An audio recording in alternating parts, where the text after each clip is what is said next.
Hello and welcome wherever you are. Good morning, good evening, good afternoon.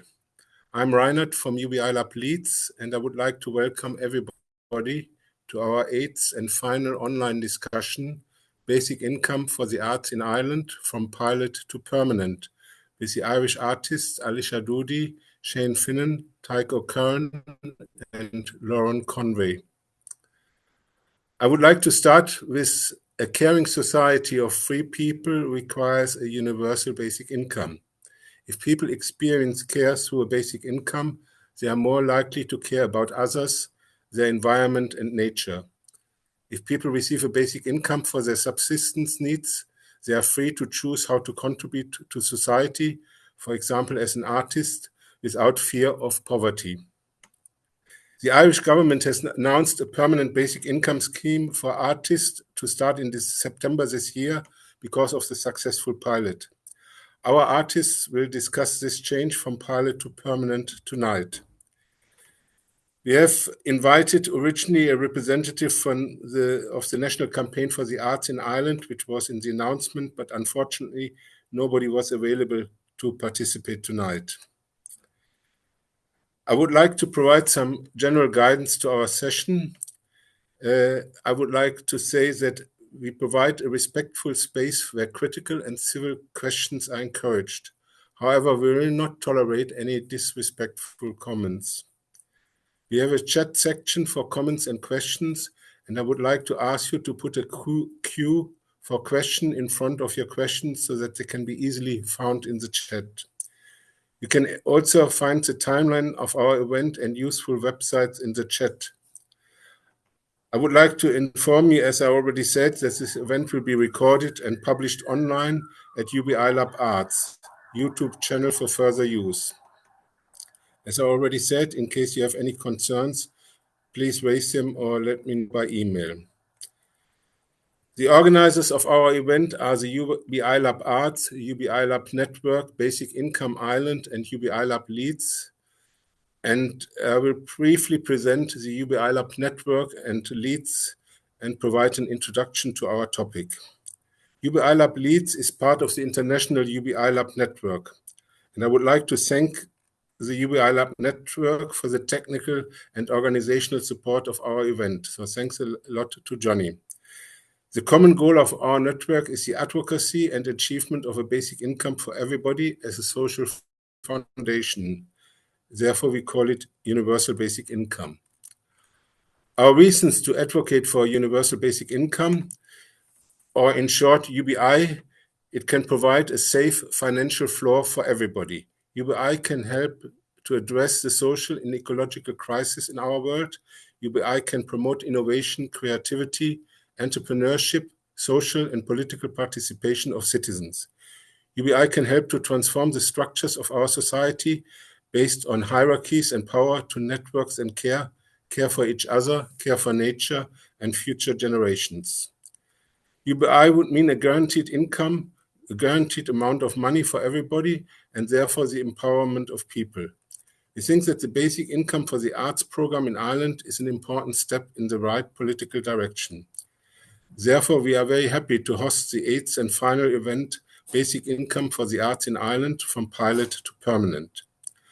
I will briefly introduce the concept of basic income and inform about some other basic income schemes, followed by Andy informing about UBI Lab Arts and John from Basic Income Ireland talking about the specific Irish situation.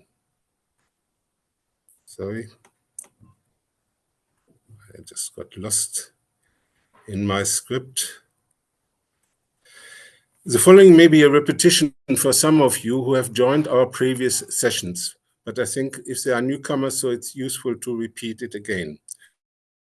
The concept of basic income, or short BI, as defined by the Basic Income Earth Network, also called BN. The basic income should be periodic, so basic income is paid at regular intervals, for example, every month, and it's not a one-off grant. It's a cash payment, so basic income is paid in an appropriate medium of exchange, allowing those who receive it to decide what they spend it on. It is not therefore paid either in kind, such as food or services, or in vouchers dedicated to specific use. It's paid to the individual, so it's paid on an individual basis and not like many social security support, for instance, to households. So it's always paid to the individual person. It's universal, so it's paid to all members of society, and that's obviously different in the basic income for the arts, which is specifically directed at artists. And it's unconditional. Basic income is paid without a requirement to work or demonstrate willingness to work, and without means tests. Other important factors in basic income are a common argument, for instance, against universal basic income is the question of funding. People say it's a good idea, but it's just too expensive.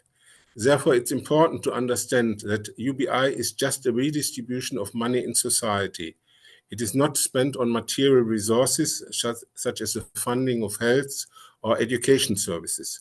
Moreover, a UBI program replaces the means testing as part of social security with the means testing as part of the tax system. So the whole testing is shifted from social security to the tax system. Therefore, rich people will receive a UBI, but they will contribute more in tax to fund UBI than they receive as basic income. And funding of UBI can be done in many different ways, such as income or transactional taxes. I prefer personally ecological taxes on the so-called free use of our global natural and social commons, such as air, land, water, minerals, energy, and internet. These are my favorite options, and also taxes on wealth and closure of tax havens, closure of tax loopholes, and tax exemptions. Implementation can be through the state or municipalities or an independent basic income trust. What are some interesting basic income programs and pilots around the world? In Brazil, 45% of the poorest people in the coastal city of Marica, near Rio de Janeiro, are receiving a basic income, and this municipal program is ongoing and serving as a model for neighboring municipalities. It's funded through the royalties of oil extraction in the sea. There are pilots in Kenya organized and financed by the civil society organization Give Directly. Several pilots in different cities of the USA. A pilot in Germany with 122 participants was completed last year and financed by the civil society organization Mein Grundeinkommen, My Basic Income. The evaluation of this one has shown large improvements in mental health, purpose in life, and life satisfaction. A Welsh pilot for young care leavers has ended last summer.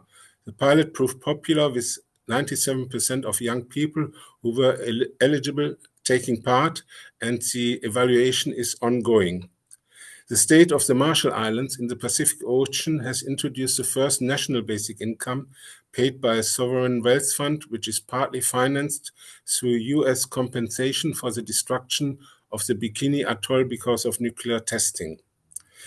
I will now pass on to Andy from UBI Lab Arts to introduce the UBI Lab Arts, and then John from Basic Income Ireland to speak about the specific Irish context before we start with the discussion with the Irish artists. Thank you, and please, Andy, start your part. Thank you. Thank you, Reinhard. Excellent introduction as always. Nice to see everyone. Although we've got a lot of names rather than screens in the Zoom. That's the norm now, isn't it? It's actually been 2 years since I've been here to introduce the UBI Lab Arts. We were sort of a group that, along with UBI Lab leads and the network in general, were very keen on these check-ins with the around the basic income for the arts pilot in Ireland. And as Reinhard discussed, I suppose our interest in it was as an example of a type of pilot, not necessarily a sort of a concrete version of the universal basic income we're advocating for. But it's been an amazing opportunity to sort of see how something like this can affect artists as members of society. So I'm just going to give a tiny, sort of 2-minute run through what UBI Lab Arts is and where it started from, and what the sort of initial idea with it was. My screen is sharing okay there. People see that all right. So yeah, UBI Lab Arts began. So we're one of the a part of the overall UBI Lab network. And I think we were one of the first non-geographic based ones. So there's a lot of UBI Lab Leeds, UBI Lab Sheffield, different types of geographic versions that were looking at policy, but we were interested in creating a sort of a subgroup that was specifically for artists and also art workers interested in the idea of universal or unconditional basic income. And so we were set up in 2020 in September, and through a kind of couple of initial discussions with a group of people, mostly artists and art workers, decided that our mission would be to deepen and broaden the conversation about universal basic income. And that would be, potentially from an artist's perspective or an art worker's perspective, but again about the idea of a universal basic income. So we would be advocating for a universal basic income for all, whilst acknowledging that artists and art workers are part of society, and therefore the way that they could be affected by these would provide interesting case studies. So the way what our activity was initially was having these quarterly creative practice sharing sessions, and all of that is archived on the same YouTube channel that Johnny's put in the chat there. So we've basically got two playlists. One is all of the check-ins that we've had around the Basic Income Ireland project, and the other is a list of these creative practice sessions that are mostly from sort of 2021 to 2022. And at those sessions, we would kind of get together and share sort of information about projects that we're working on. But our sort of, one of our main goals was to sort of publish and share information about what I was talking about as the creative case for basic income. So how would basic income make creativity work for all, and actually deliver on a lot of things that Arts Council England were interested in at the time. We were also interested in working in partnership with the UBI Labs to lobby for pilot schemes and do the kind of political work as well. But yeah, a lot of our work was just around, well, what are artists, what examples of artist projects are there that might do this deepening and broadening of the conversation around universal basic income? What artistic methods might we be able to sort of pick up on or translate or reuse to kind of help more people be involved in this discussion about universal basic income and understand it, not just as a sort of numbers and charts type of exercise, but that really gets to the human aspect of what universal basic income could mean for society. So we had check-ins with artists like Sarah Kayed, who's doing I guess a kind of participatory sort of illustration and comic project. Toby Lloyd, who's also one of the co-founders who you might have met facilitating these conversations before, who was using kind of participatory exhibition methods to kind of broach conversations about universal basic income without necessarily calling it universal basic income.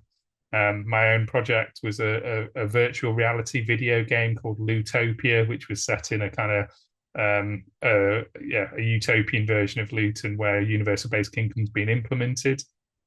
We had Cheap Thrills, who were a street theatre company who also sort of talked about projects that they'd done to, again, find creative ways to have conversations about basic income with people. And we also had a couple of unions that were involved as well. So there was the Basic Income Network from Scotland took part in one of the sessions.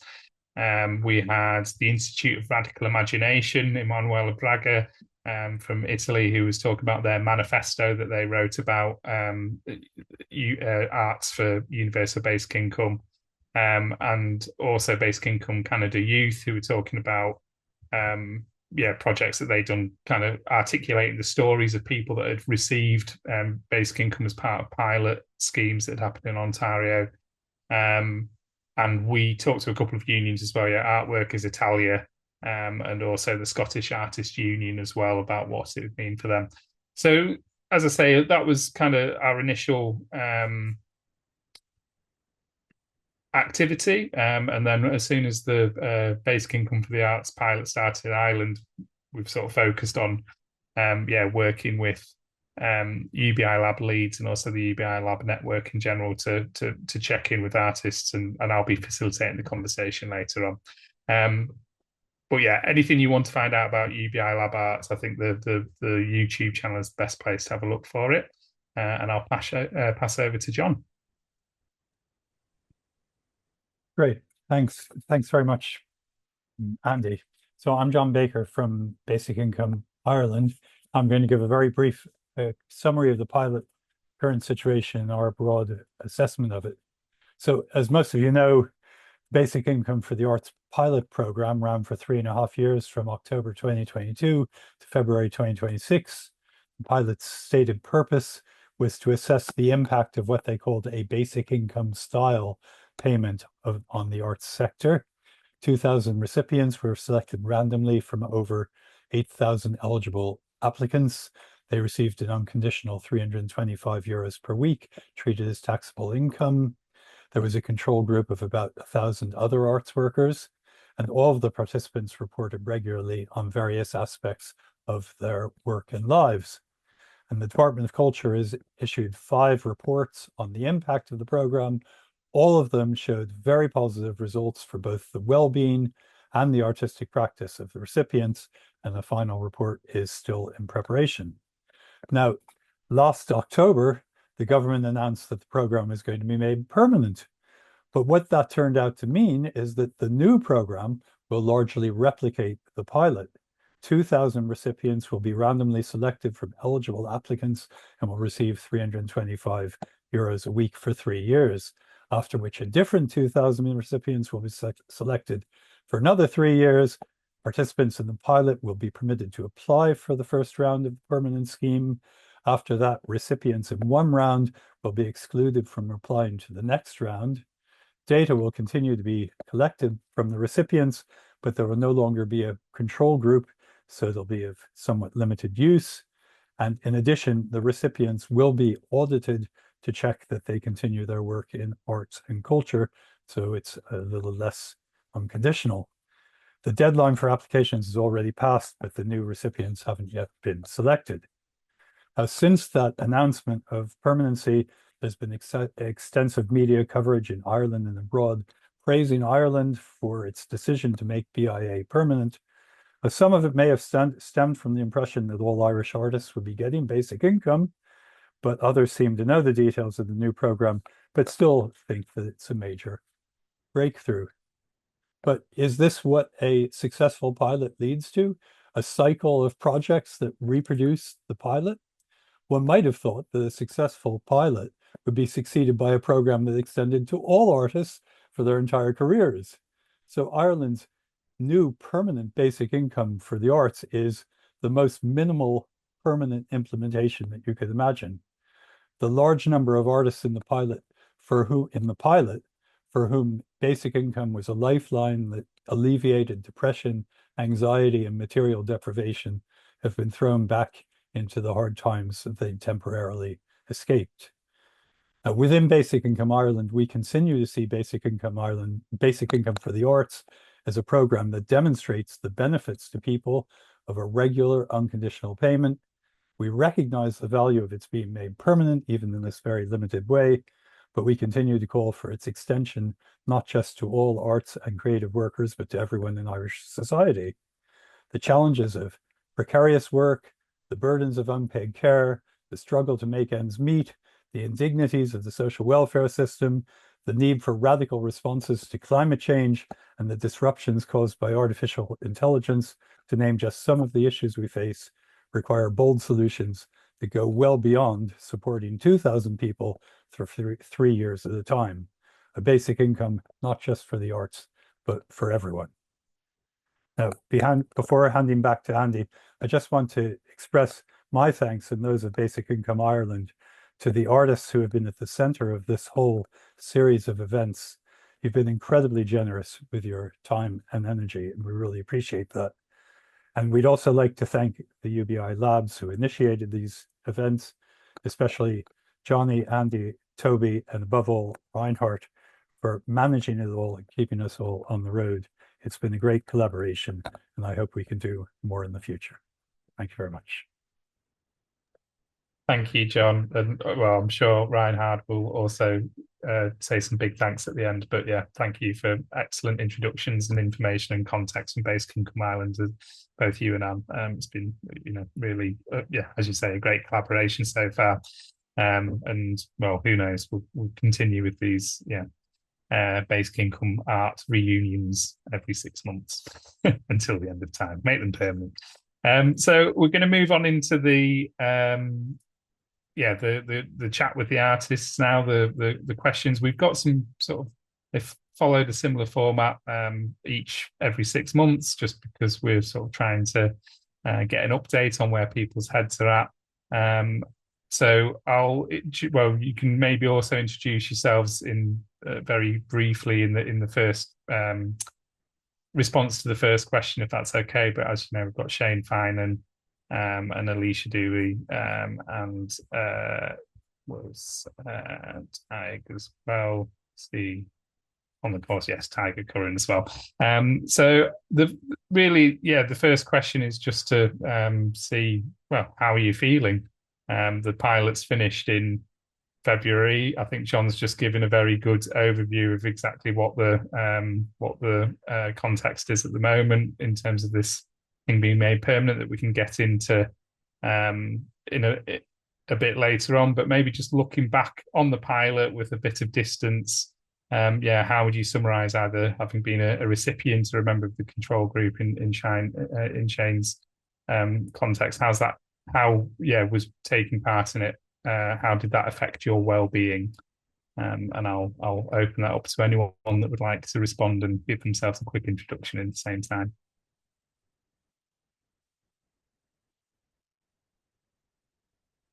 Or I can suggest that Shane goes first. I was going to suggest that somebody else go first, because I think the context is different for me, because I wasn't I guess, again, just to repeat what you said, for the perspective of those who maybe don't fully understand it or weren't at any of the other meetings. I'm not totally sure at this point in time how I even landed into the middle of these meetings, but I've enjoyed it all the same. But I wasn't a recipient of the basic income for the arts in Ireland. I was on what they called the control group. So every 6 months I was asked to fill out a form that it was the same form that the recipients were receiving. And it was just to kind of compare how things were going. So John mentioned in his introduction there as well. It was to kind of compare how things were going for people who weren't recipients to how things were going for people who were recipients. So it didn't change my life in any great dramatic way, other than it kind of gave me a bit of a perspective of what basic income was, and it began this conversation, which was quite interesting. But it didn't. I didn't receive, so I wasn't kind of like looking at this.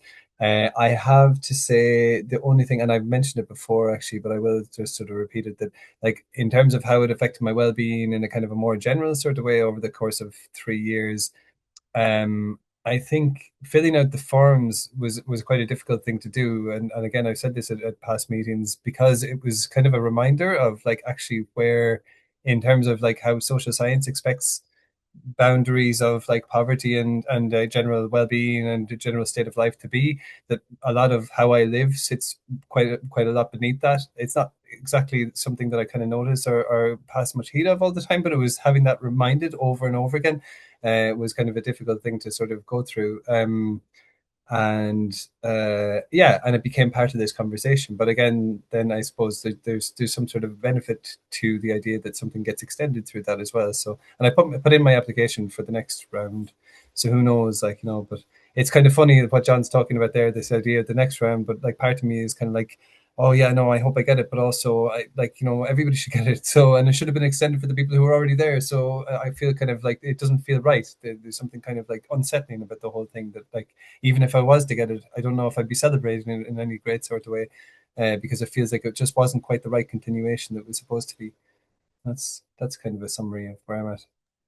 Thanks, Shane. I mean, it's really, it's been very important, I think, to have you here as the control group, just to kind of, give that perspective on each of these things. And as you say, even sort of if it's not, materially going to be any difference for you after the pilot's finished, I think, sort of as you're talking about it mentally, it's still just that reflection on what a precarious existence is and what the measure of that is, kind of in normal society, and what it could be from an artist's perspective. It's interesting to hear.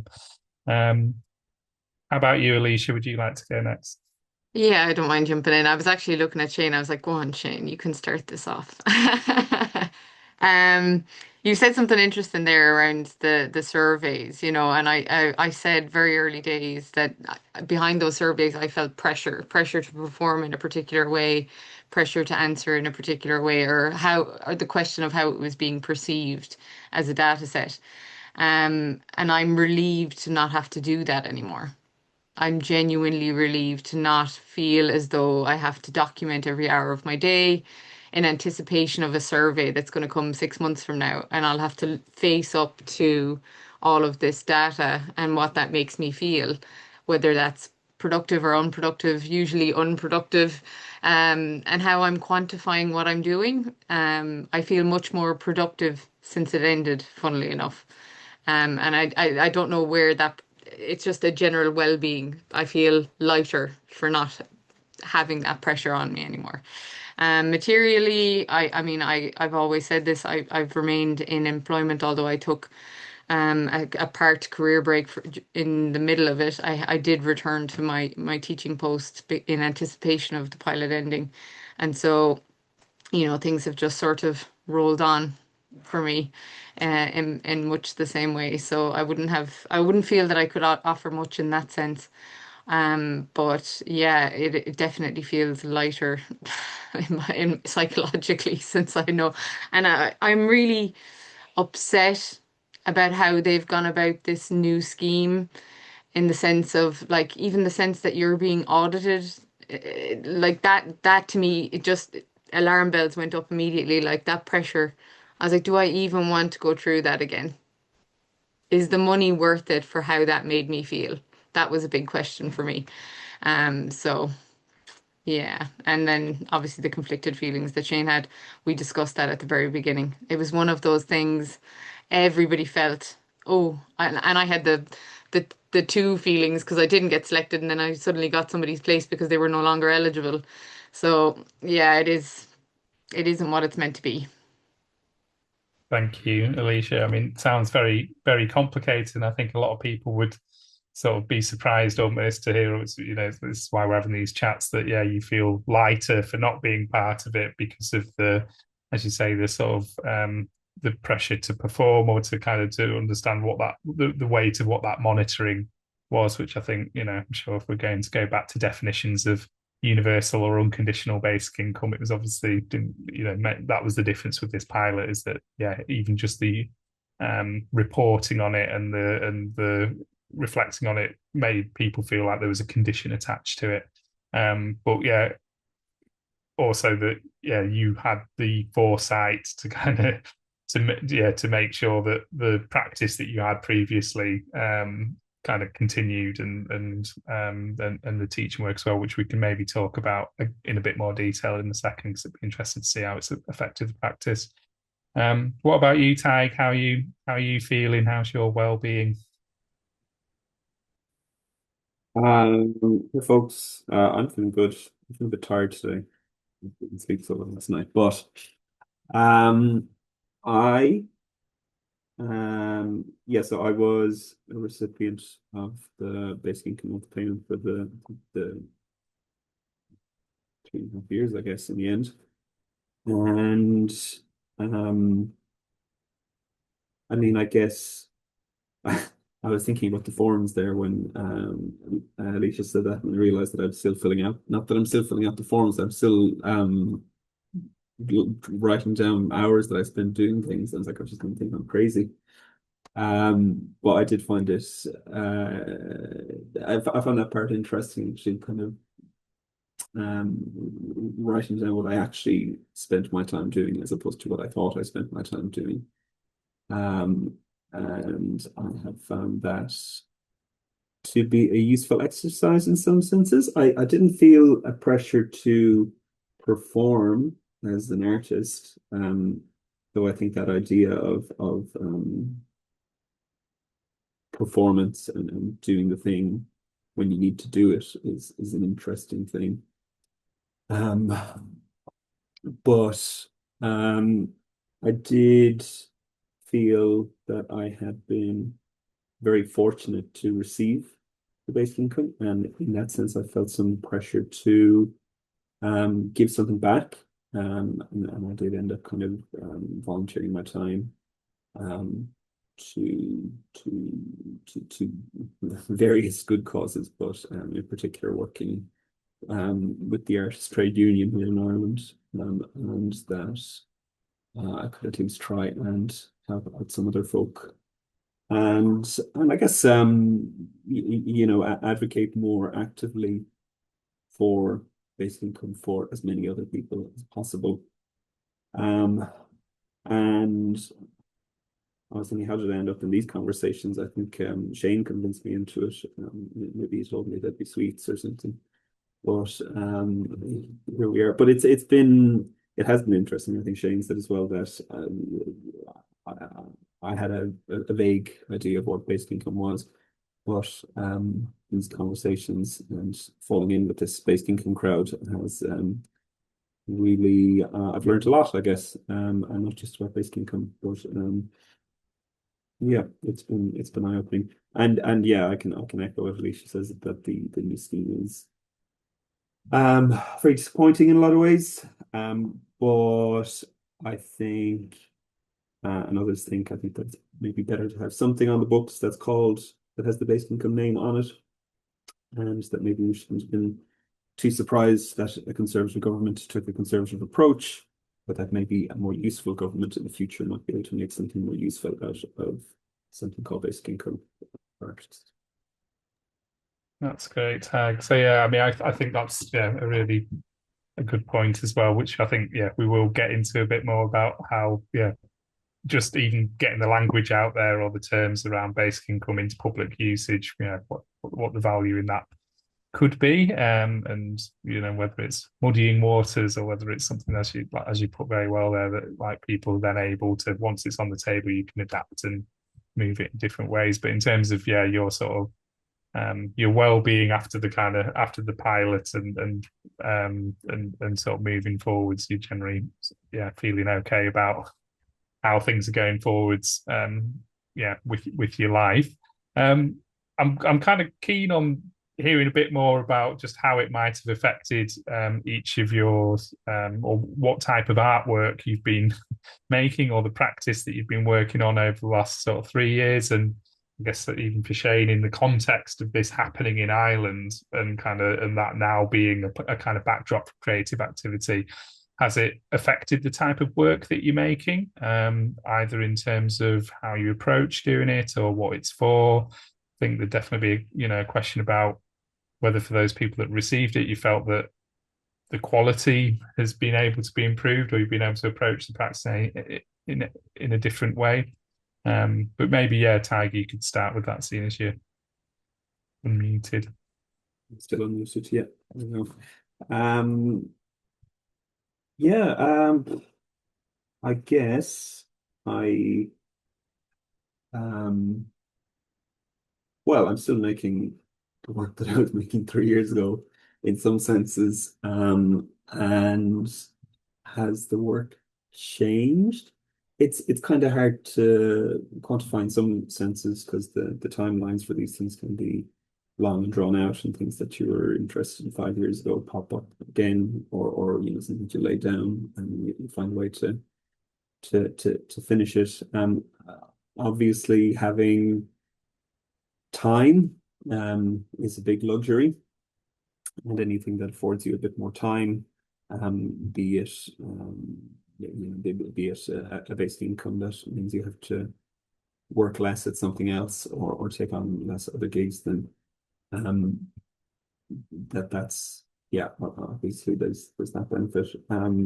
So that kind of room to ruminate, I suppose, and to stop, I suppose, and I guess not have to jump from project to project as many artists and other creative people do.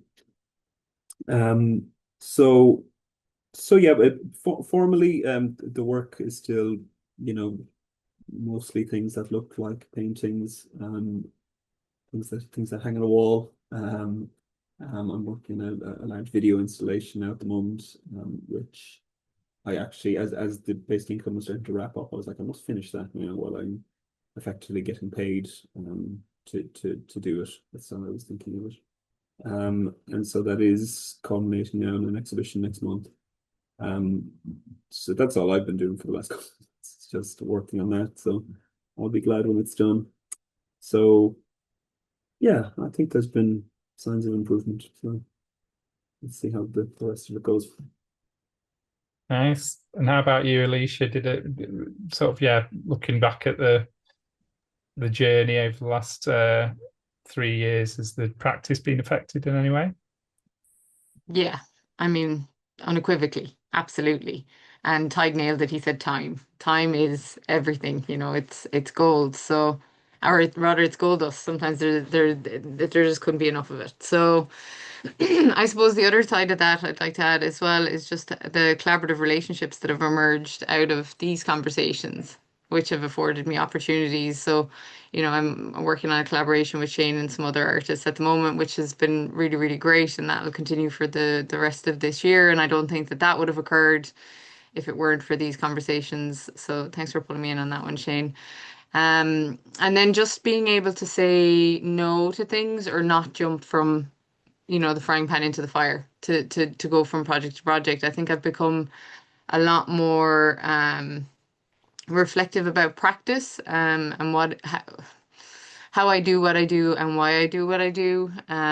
So I've been spending a lot more time writing, and I hope something will come out of that, which is sort of new for me in my practice. So I think it allows you to sort of take a step away and look at yourself as an entire holistic individual and in what you do, instead of this constant sort of steamrolling from one project to the next, and from one funding stream to the next. So I probably, without basic income, wouldn't have been able to slow down what I was doing, just out of necessity to have to get funding in to be able to afford to continue to move forward. So the slow burner stuff feels really, really valuable to me to actually take stock, and then say yes to the things that feel really important, and then say yes to them at the right time as well, you know, or to take time to really consider something instead of just having to say yes immediately, and then sort of deal with the consequences of that after the fact, whether it was actually suitable or not, or forcing yourself, shoehorning yourself into something that isn't quite the right fit. So I suppose those would be the big things. Yeah. No, that sounds like very interesting, especially as you say, the kind of the opportunity to slow down also affords more time for critical reflection, which is a sort of deepening of the practice and might open up other areas as well, whether it's writing or sort of other ways of reflecting on what you're doing, which is often not the case for being an artist at the moment, when you, as you mentioned, are on a kind of carousel of projects and often having to apply for one before the next one be finished, and evaluation becomes this very sort of trite part of what we're doing. So that's really interesting to hear, Alicia. And what about you, Shane? Because I mean, as I mentioned, I think obviously the material conditions aren't changing for you, but obviously, but the overall context now and the conversation seem to have an impact on the practice for you. Yeah, and I think actually what Alicia and Tyke both just spoke about there as well is really interesting in this, like, because you can hear both of those answers were very much kind of not about the utilitarian nature of getting funding or money in order to produce art. That it was like the kind of reflective standing back and having the space to develop something without kind of having to just make, finish project, go on to the next project, find something else, apply for another grant, whatever, like that churn, which I have been on during that same period. And I did mention, and I think that so in response to the kind of idea that this extension of the basic income is asking for that kind of utilitarian making, and it has kind of cut out this idea of those reflective moments. But I think that those reflective moments are really important and are missing from most of our practices, especially when we're on. I'm full-time visual artist, so this is how I make an income. It's like, and I have to pay rent, and I have bills, and I have food, all of the normal costs of life.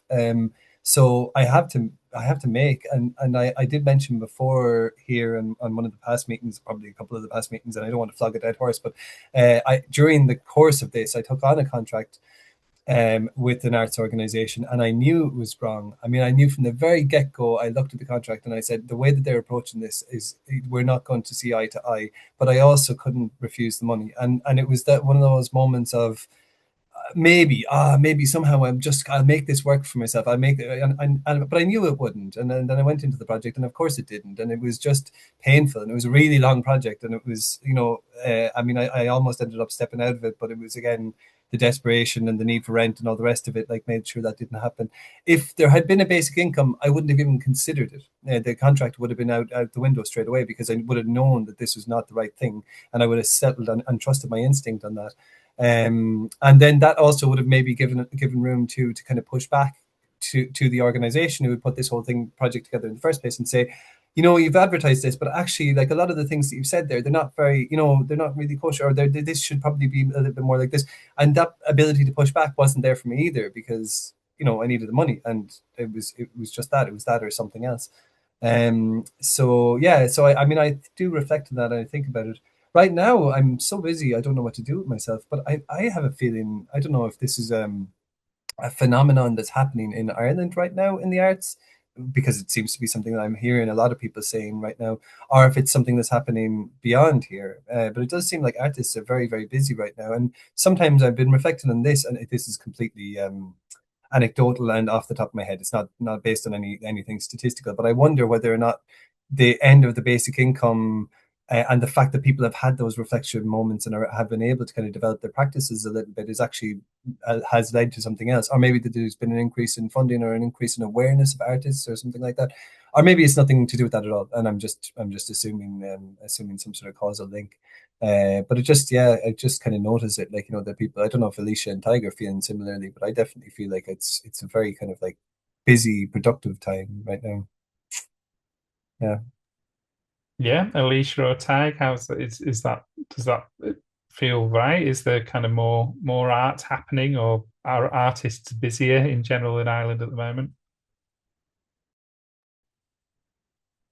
Well, I'm busy, but I don't know how reflective that is. It's hard to say, I guess, because the timelines can be long and stretched out, right? So something kind of can take a while to come up and come to fruition. Um, and as well, sometimes I feel like I say yes to every cool thing or cool sounding thing that comes along, and then 6 months down the line, I wonder why I'm so busy. So there's an aspect of that people on basic income were having time and going, oh, great, yeah, that sounds cool. And then lo and behold, they have to do something about it then. But yeah, I wonder, yeah, if all artists were getting basic income, would we see a lot less art get made, as opposed to more? And would, well, I don't know if that would be a bad thing, really. I think everyone is kind of burning candle at both ends, and like, and not just artists as well, but organizations as well. In some cases, churning out rubbish.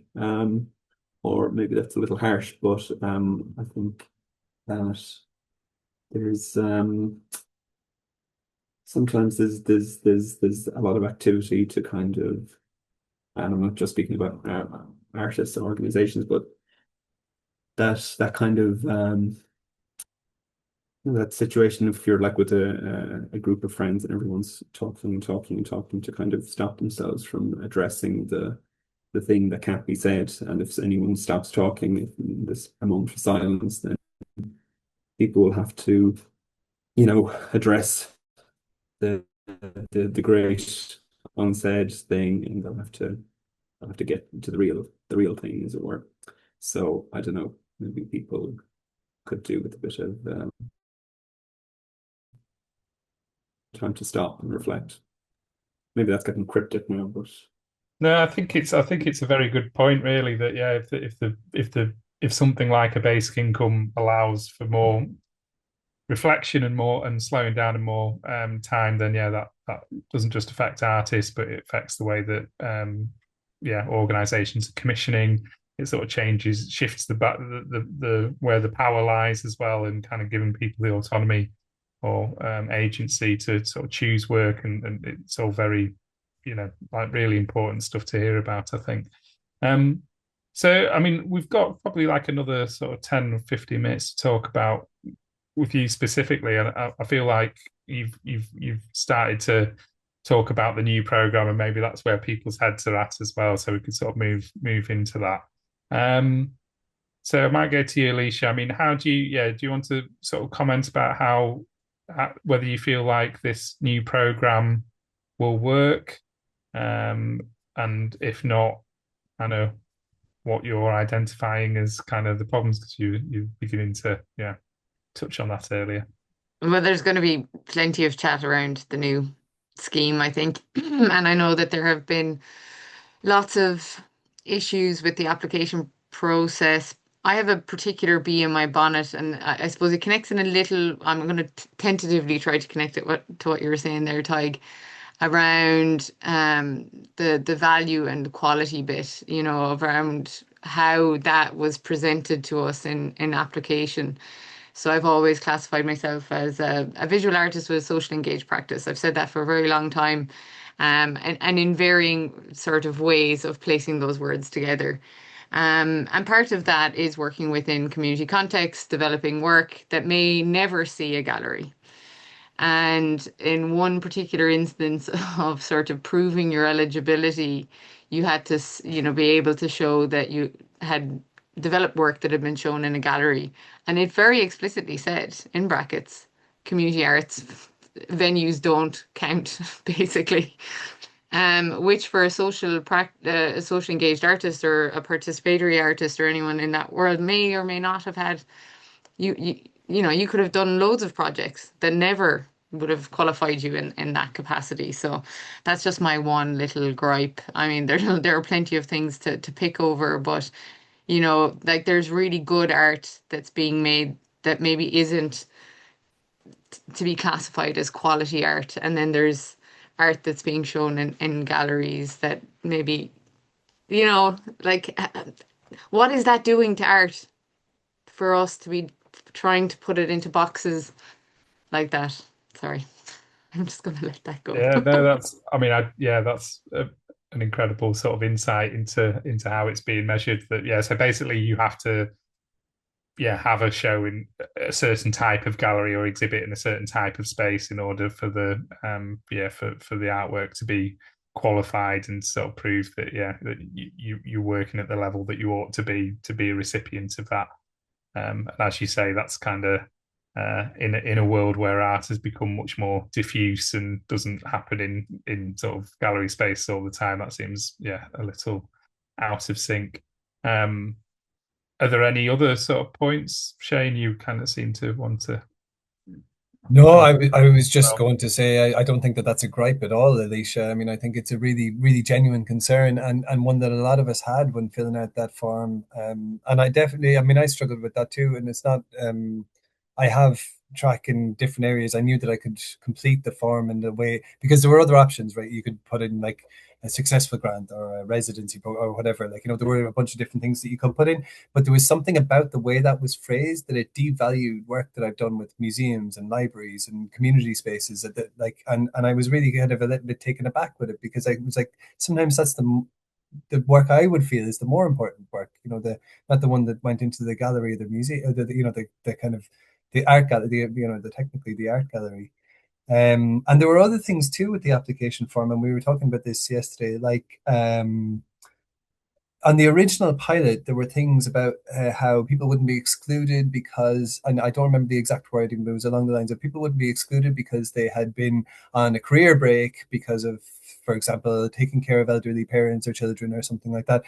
All of that wording has been removed in this kind of like second one that's gone through. And the expectation seems to be that you have done like all of your, a consistent amount of art working in the last 3 years. All the evidences have to come from the last 3 years. So it was, there's a lot of really kind of, it just feels like there were a lot of things that were that seemed like they were really important in the pilot, that seemed like they were a natural fit to continue on, that were dropped without kind of a great amount of reasoning given. And I think a few people have contacted like organizations like Praxis or the National Campaign for the Arts to talk about this. And I don't know where it's at, because I'd imagine that some of this is probably going to get pushed back a little bit. But even if it is, it doesn't seem like anything's going to happen in this round. And there's going to be another 3 years. And in those 3 years, this is going to be quite utilitarian in comparison to the pilot. And maybe that's what this next bit is. Maybe they're testing that. What happens if you make it more utilitarian? Does it improve that might actually be some underlying motive that we don't even know about. Like, this is something, and I think what Tyke said earlier on as well is kind of interesting. You have a conservative government that keeps something like this going. They're coming from a perspective as well, maybe that this utilitarianism is what art is supposed to do, because everything must have a purpose, everything must be production, it must be kind of like shown to be kind of like useful in some way to society.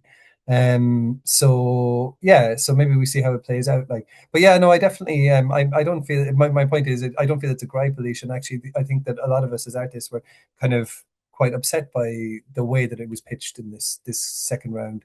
And not to throw the baby out with the bathwater and say like, oh, it's all bad. I mean, it is great that it got extended, but in some ways, there's definitely a lot to be criticized about the way that it was extended. And I think that we need to kind of think deeply about that, and maybe also make visible that we're not very happy about some of those things.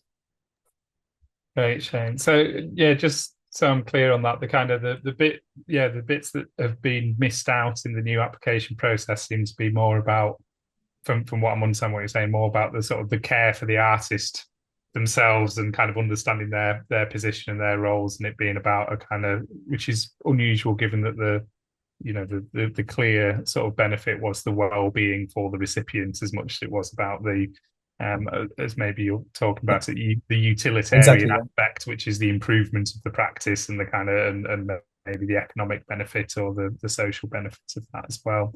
But yeah, did you want to say, I mean, you mentioned that there are maybe some things that have been, well, just in general, that have been, it's good that it's getting extended, but are there any elements that you'd single out for praise or criticism within the new application? Off the top of my head, I don't think, are there particular new elements that are worthy of praise. I haven't looked at the details of it in a while now. So if anyone else can think of anything, jump on in. But yeah, just to echo what the others were saying, I guess, yeah, it is very much the case that a certain kind of artist is being prioritized with this new scheme, and I'd love to know how they decided upon this way of doing things. That it is looking to support a certain kind of professional artist, I suppose. And I think the reason why the first scheme like really captured the imagination, not just among artists in Ireland or among the general public, to the extent that there was interest in the general public in Ireland, but like from the international media as well, was that it was very much a different way of supporting artists, and that maybe that like through something like a basic income for artists, that artists could get funding and support to make their work who had never received support to make their work before, and that not because their work is no good, but because they're for any number of reasons, that form filling out is not their forte, and that it was a great kind of experiment, I suppose, to see like, could this be a better way to support the making of good art? And that's kind of getting into the utilitarian conversation we were just talking about. And I don't know if any better art did get made, or if you extended it out over a longer timeline, would it get made? Does the model we have now result in the best possible art being made that you could get? Certainly, even relatively successful artists in Ireland are not they're not they're not financially successful. They're not that they're I think about 50% of them live in some form of enforced deprivation.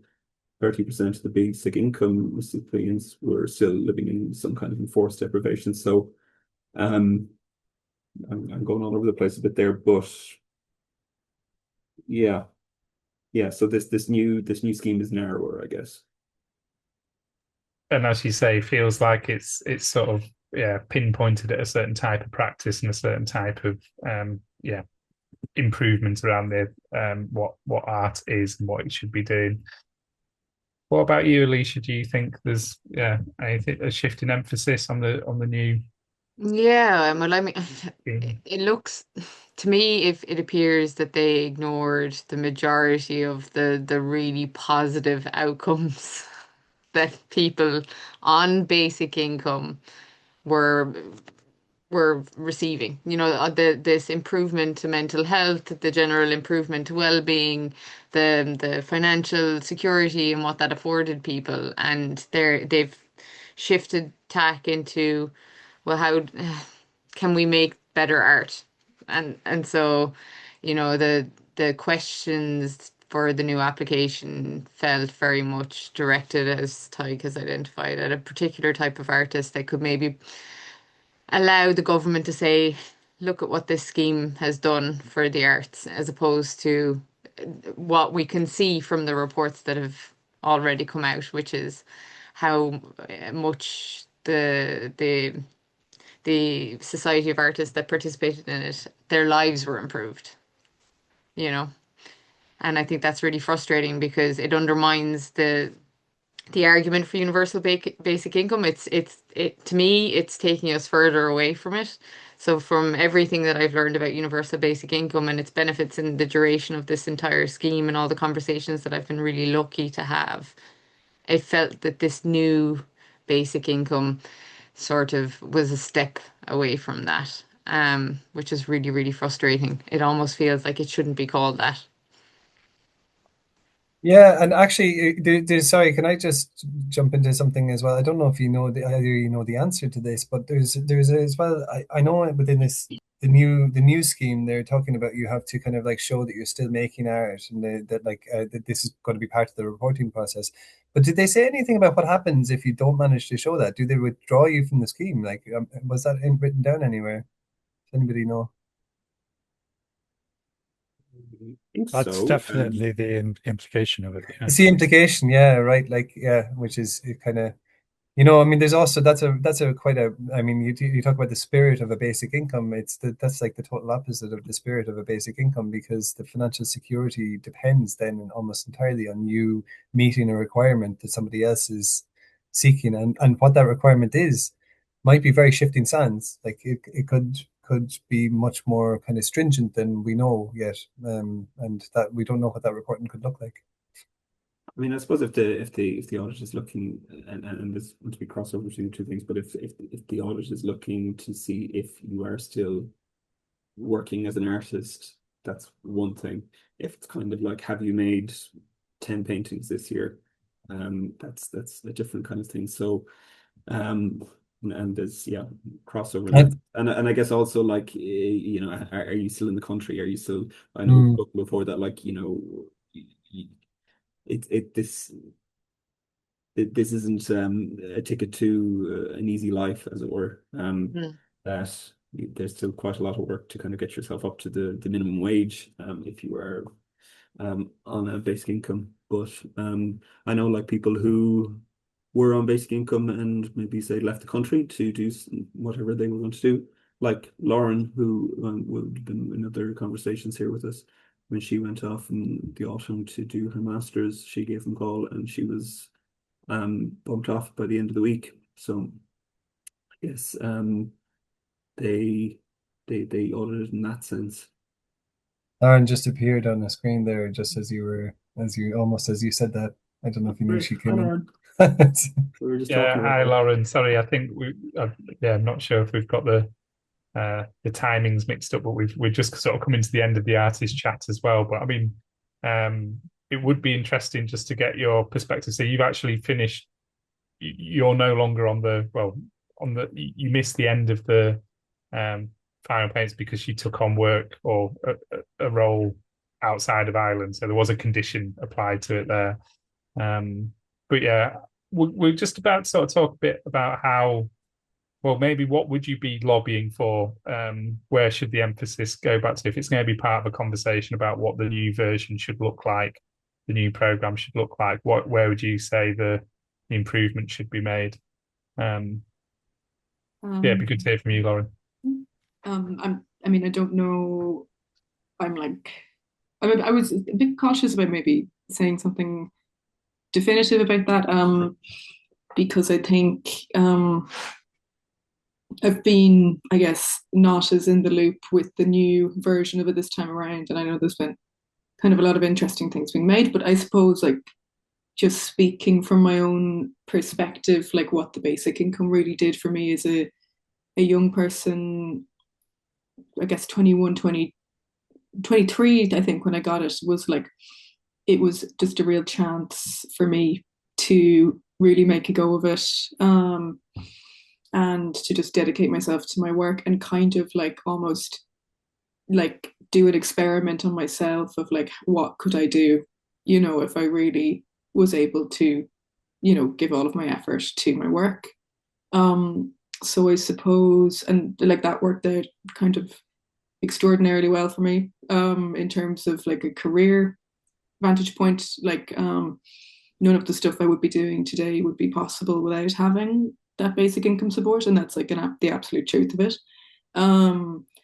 So like I suppose I really see kind of the most exciting thing about its potential is for, I suppose, emerging artists, whatever that might look like in terms of age or location or, medium or whatever. I do think for emerging practices, it's one of the most radical effects, or that's the place where we'll have the most dramatic effect. So that's something I would like to see prioritized. Yeah. Nice one. Thank you, Lauren. One thing that was just coming up earlier on, which might be nice to hear about, particularly from Shane and Ty and Alicia, is this work that you're doing around using or doing an art project to advocate for a universal or an unconditional basic income beyond artists. I don't know if you wanted to talk a little bit more about that or explain where that's heading. Sure. Yeah, I can try and Alicia might say something to kind of fill in some gaps.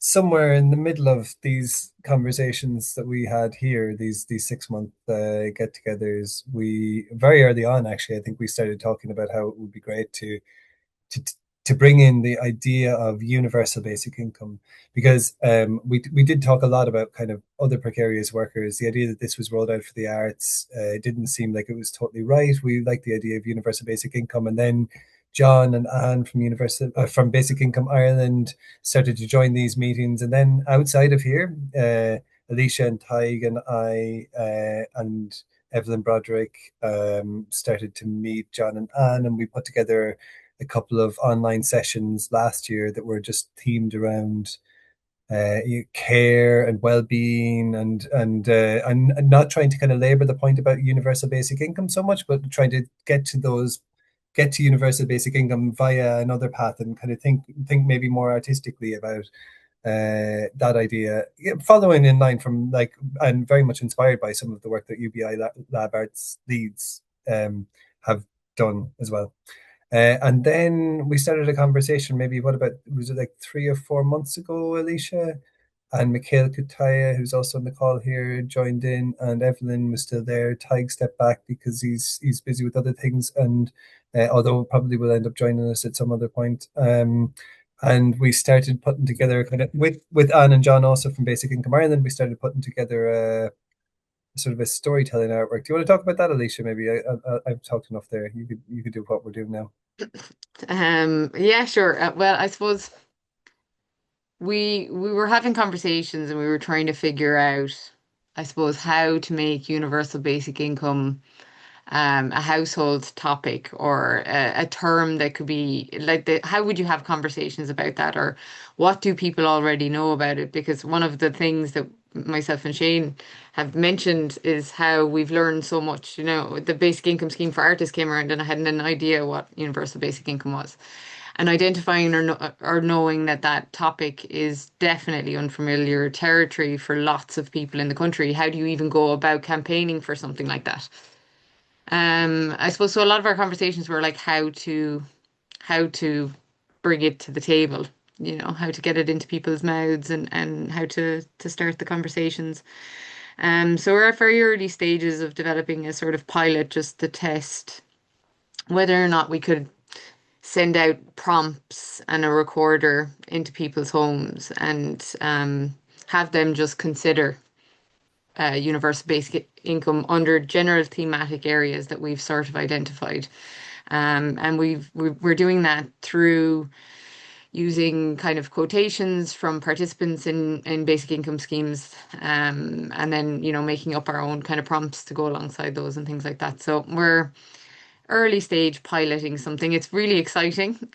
It feels like we're onto something, but we've got to test it out. So definitely, if anyone's interested in that, you can. I know Reinhard shared his email. I'll put mine in as well, and you can send us an email, and we'll put you on our mailing list.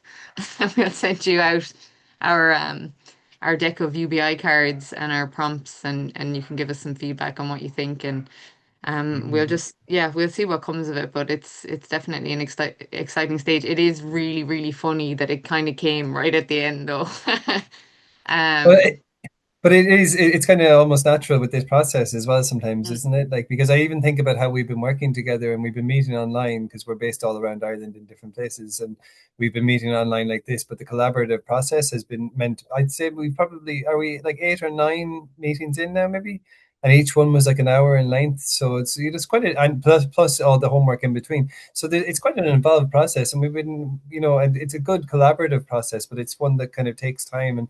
And like that, I think even prior to that, all that other stuff that we did, the kind of getting the online sessions about kind of thinking about care and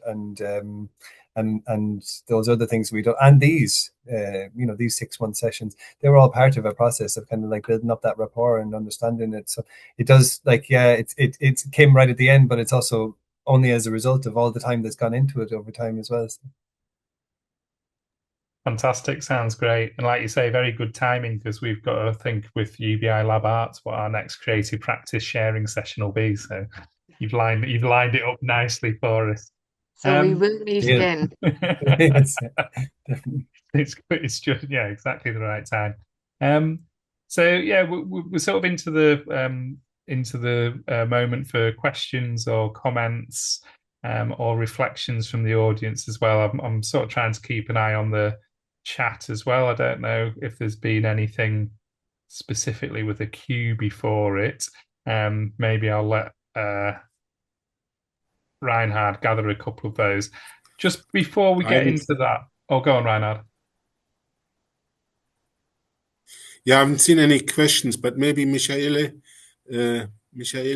can make her contribution. Thank you. I was going to say, whilst people are maybe formulating some questions or comments, we've got Michaela Cuttier from who's been the policy officer for Praxis for the Artists Union and working on the basic income working group on the call. So it'd just be interesting to hear what your reflections on all of this are as well, Michaela, because there's obviously been a lot discussed there, but from a kind of Artists Union perspective, what it's made you sort of thinking of, or what's resonated, or what's different. No, yeah, it's been a really interesting process. We set up a working group in 2022. So when we contributed to kind of like all the discussions, and it was very inclusive, the initial pilot, and so individually as artists and as Praxis, we actually got involved in quite a number of consultations. And it was interesting as well because being an union, quite a number of people were not in favor of a UBI. So it was quite split. And whether, I mean, actually, when we started the working group, it was a question about whether Praxis should support it at all, or whether it should wait to see what the scheme will become. In the end, we decided to engage and to try to make it as the best scheme possible. And I do think that we managed to kind of push these notions of that it shouldn't be based on productivity, but on measuring well-being and improved kind of health, mental health, and not at all kind of working more. This new phase feels very different. Like the ethos behind it. So it's a different government. I think some of the main people in the departments are gone. And I know many of them are still there, and I know they are under. So we've had all these conversations, sort of, because Praxis, we've tried to articulate our positions, but we are not kind of like, we're not a lobby group. We were not kind of behind door meetings, or that's the National Campaign for the Arts that have done that. And so we've had quite a number of back and forth with them. And they have been kind of the one kind of really engaging with discussion. So, but we've kind of had contact with them. So the following, so in coming up to the budgets, Praxis kind of published their what they think, what we thought the scheme should be. And I mean, like John was saying, like we, based on all the data and all the survey and everything that we had, it should be rolled out and definitely for all eligible artists. That seemed to be like, a no-brainer. Feels like it was completely justified. The cost analysis were also going our way, everything. So that was obviously a massive disappointment when the kind of like they announced. So, but we also know that close to the budget, it came very close to not happen at all. There was many people in government that didn't want it at all, nothing. So I think it really was a case to get something in. However, unsatisfactory it was, but just to get it in. So this discussion, I mean, of kind of like through comments, through working group with Praxis, through people with NCFA, that discussion around the name, because it's obviously not a basic income. It is nothing. I mean, like it's still a lottery. It's only 2,000. There is 10,000, over 10,000 applicants this time around. We don't know how many will be eligible. So like the minister has been just kind of saying how great it was that 10,000 people applied. It's like, wait, fantastic, like one chance out of 5 to get support, like, can you imagine that on any other like carers? 10,000 carers applying for maybe getting. It just feels like it's very hypocritical and really fall short of what is needed, especially now that we have the data to show. I mean, like we talked about the level of deprivation in the art sector, the level of income, etc., etc. So it feels very, very short.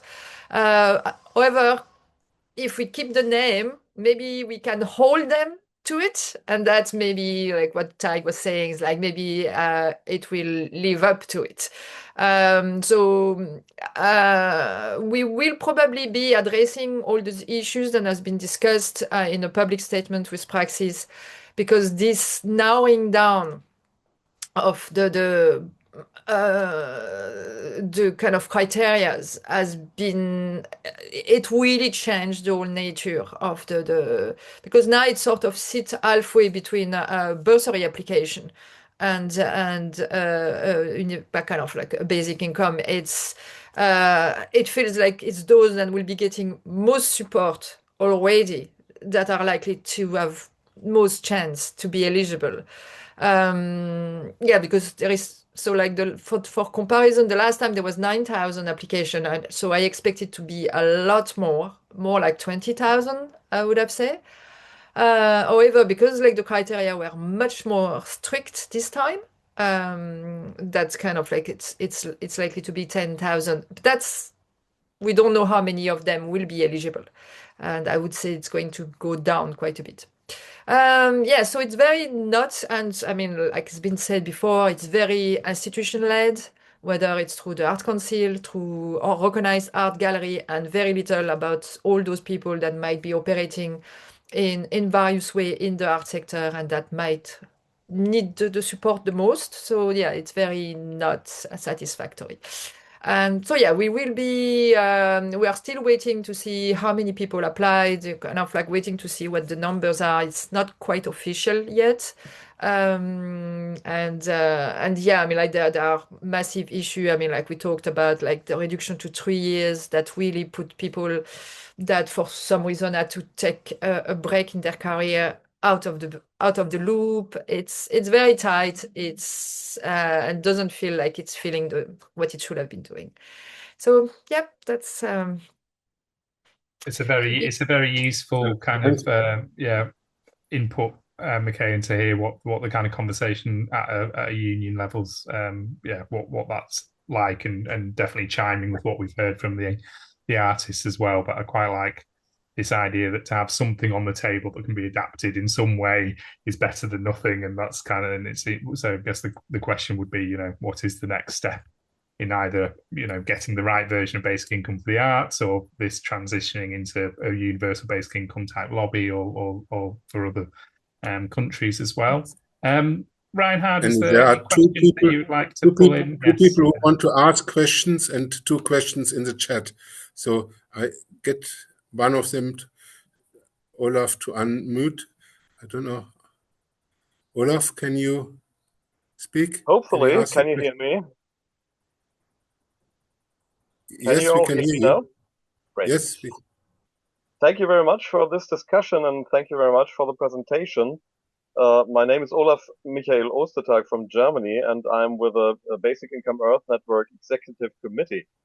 And I really am interested in what art emerges from your project, since you said that you have a project where you will present something about basic income. So basic income is not only the idea behind it, it's also the content that's created.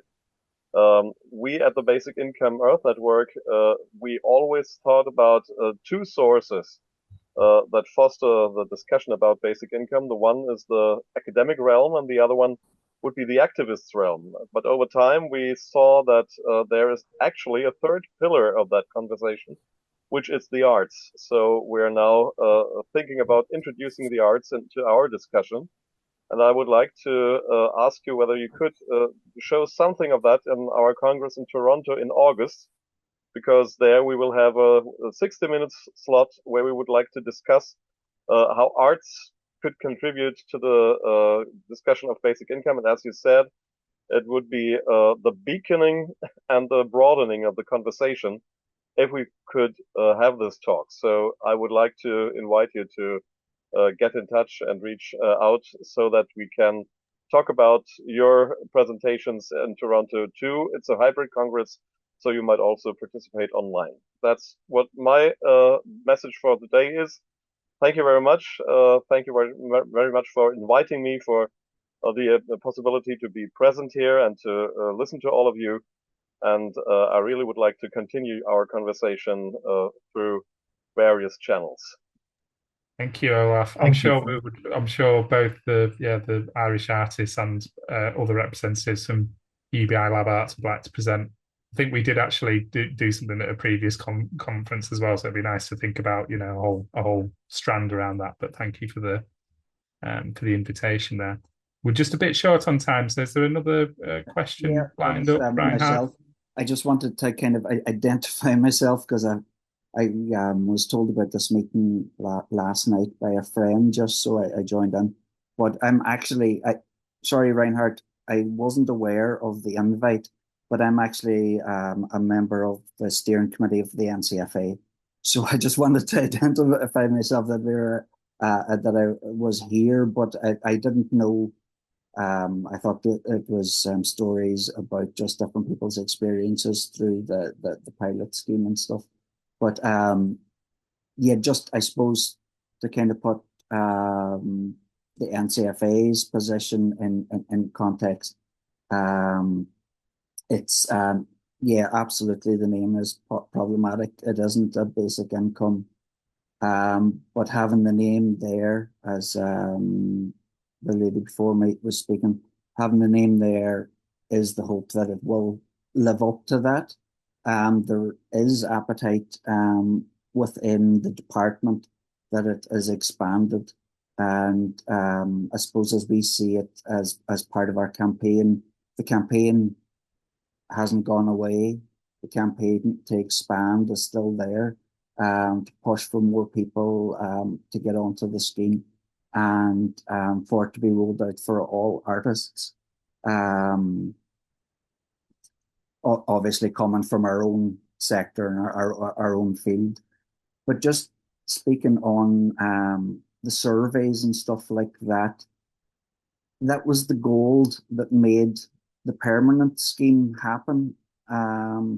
It was the things that were undeniable. They were the facts of how people's lives worked and changed. And having that research was the weight that got it over the line at the last minute of the budget.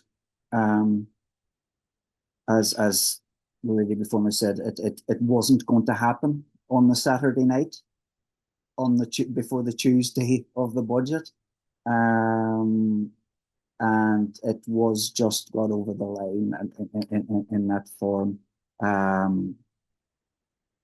As well, I just wanted to point out that obviously the NCFA is just an advocacy group. We're not involved in how the scheme was set up or anything like that. We had our say like every other group, like Praxis or any of the other advocacy groups. Yeah, so there is a distance between what the department and the group. We can only put everybody's issues to them and try and get answers. We don't always get answers as well. There definitely were a lot of communication issues with the new application system. I'm a visual artist myself, and it was problematic for me as well. But it was like an avalanche for that few weeks for people who were messaging and stuff like that there with information. So I think it'll be a bit of time before they kind of get back with kind of real life answers for stuff. But I suppose to kind of put some of the issues with I suppose when you meet with the department and stuff like that, their enthusiasm for this and wanting to make it happen and to be as fair for everybody is very, very evident. And it was very much the staff in the background that got this across. It went across two governments. And for a pilot scheme to get through one government is is extremely rare. Across the world, most pilot schemes are binned within their own government. The work that Catherine Martin's team did and moving that, keeping that pressure on into the new Minister O'Donovan's team and putting the pressure on him to keep it going was great. And to be honest, I don't know how it held together by whiskers, really, I think, in the background. But there was very much the practical nature of trying to run a scheme that has such a small budget and to be trying to be as fair to everybody as possible. Because what a lot of people aren't, well, maybe they are in their own communities and stuff, but there was quite a lot of abuses of the pilot scheme. People who didn't do anything for the 3 years. There was people who, as you say, kind of left the country and stuff, where people were living in different countries that applied. There were people who just made up careers as well. So I think the narrowing from what it engaged was to try and curtail those abuses really within. Okay, thanks, Paul. I think we're quite sort of short on time, so it's Sorry, I just wanted to identify myself a bit more. Good to get the input and actually hear the kind of how that actually happens as well. And as you say, the kind of process of getting it through not just one government but into another one is going to be, as I say, like praised and on the table as well. So I think that would be a great sort of follow-up conversation to have as well. And thanks for making yourself known on that. Reinhard, we've probably got time for like one more question if you've got one that was waiting. We can try, we can try to go a bit over, few minutes over time. There's a question from Helen Carr. What advice would you offer campaigners on how to lobby for basic income for the arts in England, please? So any advice? This is an artist in England who would like to get some advice on how to lobby for basic income for the arts in England. Any suggestions? I think kind of perhaps coming along to a UBI Lab Arts would be a good way to start, but obviously the UBI Lab network has a load of resources, doesn't it, in terms of how you might start to campaign for that. So my feeling is looking at whatever the first where the likely cities are that it could happen. So I'm all for Bradford, but maybe there's what would the advice from across from Irish artists be? Any other comment from the Irish artists? I feel that maybe actually John or Anne from Basic Income Ireland might be able to comment a little bit more, because they've been campaigning for a very long time and have had like a particular approach. This is maybe for a universal basic income, and also some of the things that Paul said just a minute ago, I think probably half answer that as well. Like, that this is like a process of advocacy and lobbying, and it takes a long time, and it's a lot of work behind the scenes. But I think maybe, I don't know, John, did you want to maybe say something about like what you've done over a long period?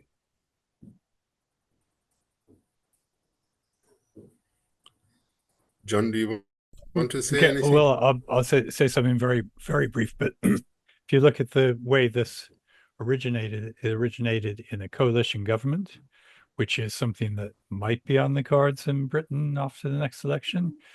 It originated in the context of that government negotiating a program that was committed to a pilot program of universal basic income, but the pilot that commitment was allocated to a department that was not that had a minister that was not from the Green Party, which was the party that had got that into the government, but the Minister for Arts, who was from the Green Party, decided, put a process in place that led to a recommendation of a basic income for the arts.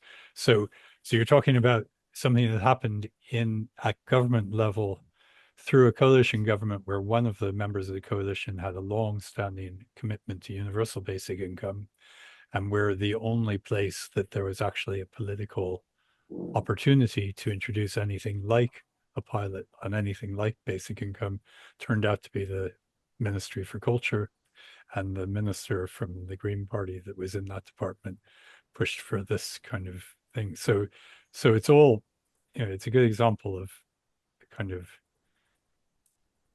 how random sometimes political advance takes place. So you could see, for instance, if there's a coalition government after the next general election in Britain, and one of the parties is the Green Party, which has a long-standing commitment to basic income, and they happen to try to get hold of the Ministry for Arts, then you'd have a lever into getting a basic income for the arts. That would be the most direct scenario based on what happened in Ireland, anyway. I think, John, you have also offered a separate meeting with Helen to discuss this more in detail if there is a requirement or an For sure. interest. Yeah. There's another question here for Basic Income Ireland. Has the artist pilot assisted the Irish campaign for UBI for all, or does it split the coalition for UBI? I don't know whether you, John, want to answer or somebody else from UBI, Basic Income I'll Ireland. say a very quick word on it. The basic income movement in Ireland is very, very small. There's probably, maybe 20 core members and others then on mailing lists. So the understanding of basic income isn't all that great in the country. So I think within Basic Income Ireland, there are some voices who feel that an arts programme, a pilot for the arts, is a deflection from the bigger, wider campaign for UBI. But I wouldn't say it certainly doesn't go as far as a split. I think that would be, John would probably agree with me on that. And there's a general feeling that anything that helps to keep basic income or to get basic income into the public discourse is useful. So I know we're very short in time, so I'll just stop there. Okay. I think these are all the questions, unless there is somebody who has got anything else. No. It was Elena had their hand raised. I don't know if that's finished now or. Oh yes, Elena had to. Yes. She put it down. Is it? Don't want to miss. She might not be able to unmute herself. I don't know. I see whether. Would you like to ask Johnny first, or can I ask my question? Yeah, you go and ask your question, Elena. So, this is all amazing. Thank you so much for the years of recording these meetings and your experiences. It's so concerning that it's finished like this, but on a positive note, there was an outcry that led to an extension. So can we do an outcry which would lead to bringing the program back to where it was originally? What do people think that might be? Just thinking about it now, there might be two things. One is the culprit of productivity. It's sort of very commercially minded, but if it could be widened so that productivity wasn't just an outcome, but the artist process, and if it was something that was defined by artists themselves into the research program, into the questioning, then maybe it would incorporate more things. So that's one approach to productivity. It doesn't have to be bad, but maybe we can influence what comes out and what goes in. So it's not just the outputs, because that has affected very much the next program in the type of artists that they are now looking for. Instead of, if you had a broader type of productivity, there would be a broader appreciation of what it can do, rather than, I don't know, winning prizes for Ireland, which is a great thing, but it's not it doesn't lead to a universal basic income.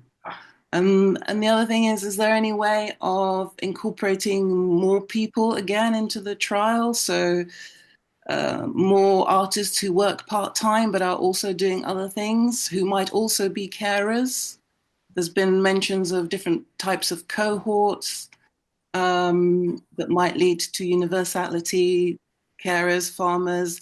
I mean, there are artists who are conservationists, artists who do all sorts of things, either part-time or in other professions. I just wondered if any of that's helpful.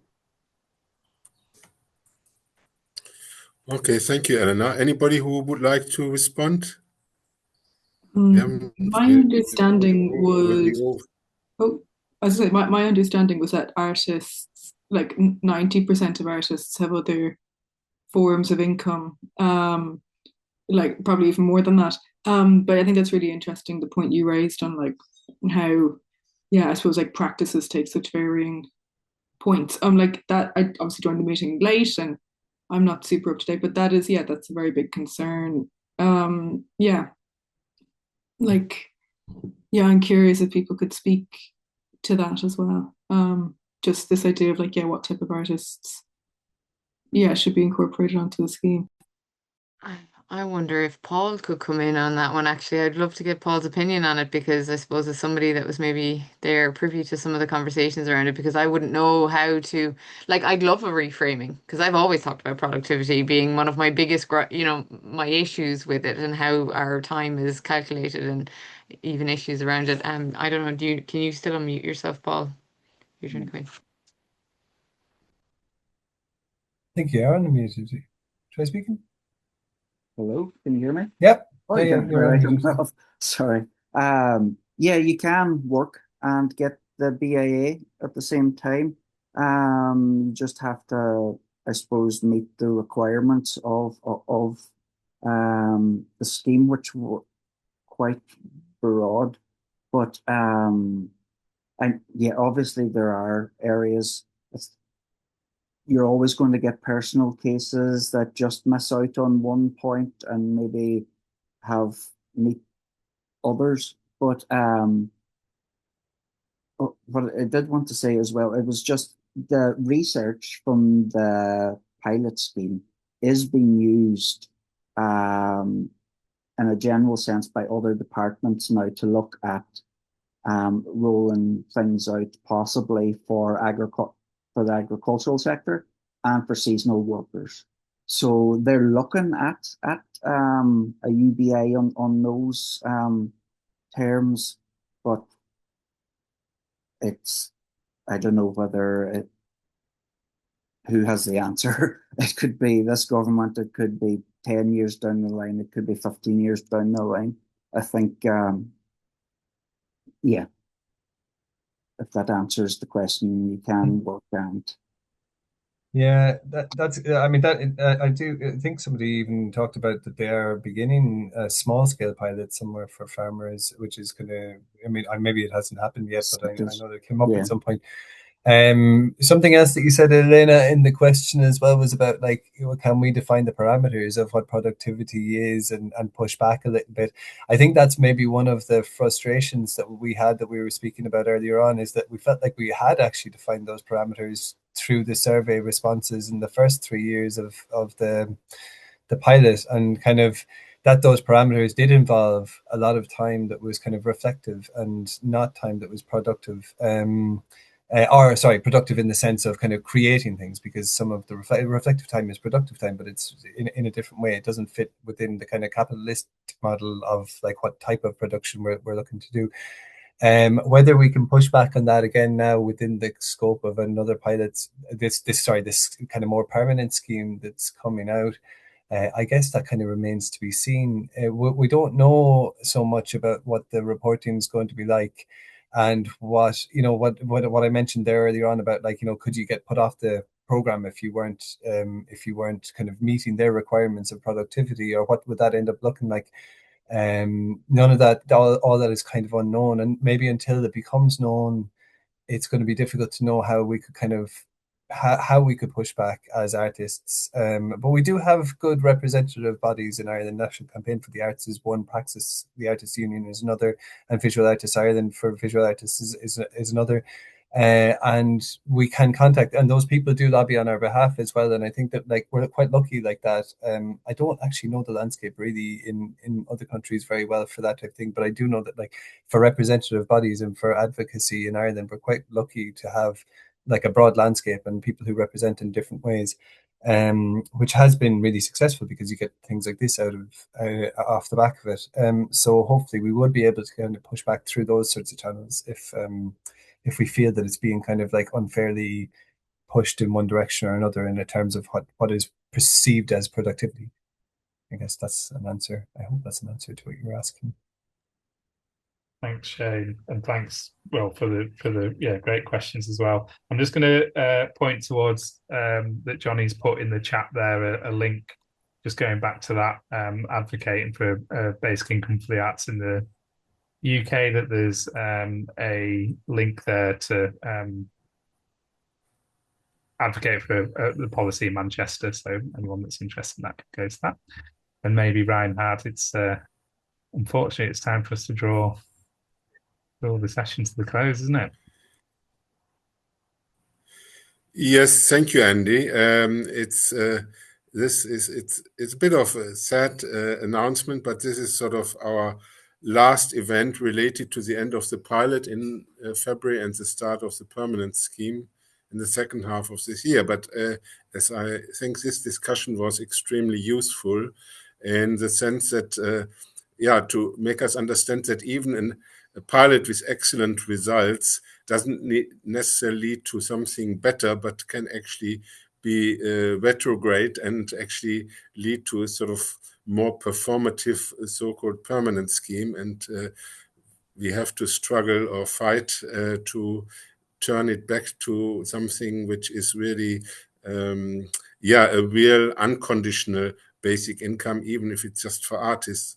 But certainly at the moment, it is not really unconditional because it seems to put a lot of conditions on the participating artists and even a lot of entry requirements, which makes it difficult for artists to enter. So that's something to learn. I always call it the political sausage machine. You never know when you have evidence what comes out of the political sausage machine at the end, and whether actually it really acknowledges and recognizes the achievements of whatever evidence, or in this case, the pilot has produced. But that seems to be the sort of art of politics in whatever way you look at it. Now, before I close, I mean, as I said, I would like to say, I think one of the amazing outcomes was the well-being achieved by artists through this pilot. And maybe this should also be the issue which is promoted among the general population. As somebody said, many people are not aware really of basic income, but I think people need to be made aware how much basic income can improve the well-being through some financial security. And maybe this is a leverage to get more people, not only artists, but other people demanding a basic income.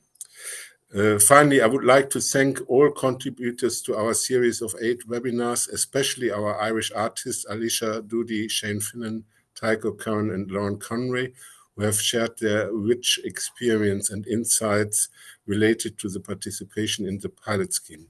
And I would also like to thank John and Anne from Basic Income Ireland, explaining the Irish context, and Johnny Douglas from UBI Lab Network for his excellent technical support during the 8 webinars. And many more people have contributed to our events, and I would like to thank all of them for their contributions. And I hope whoever came to listen and to our events that you got something out of it and found it useful in the promotion of basic income for the arts, but also basic income for everybody as a universal basic income. So thanks again. And we are a bit over time, I think about 15 minutes, but I hope it was worthwhile. And I hope you have a good evening, a good summer, and maybe there will be some follow-up in another way after this series. So thanks again, and take care. And thank have you a also, good time Reinhard, as well. in the summer. Thank you, Reinhard. Thank you Thanks, very Reinhard. much. Thanks, everyone. It's great to be part of Thank this. you. Thanks all so much. Bye. Bye. Bye bye. Bye.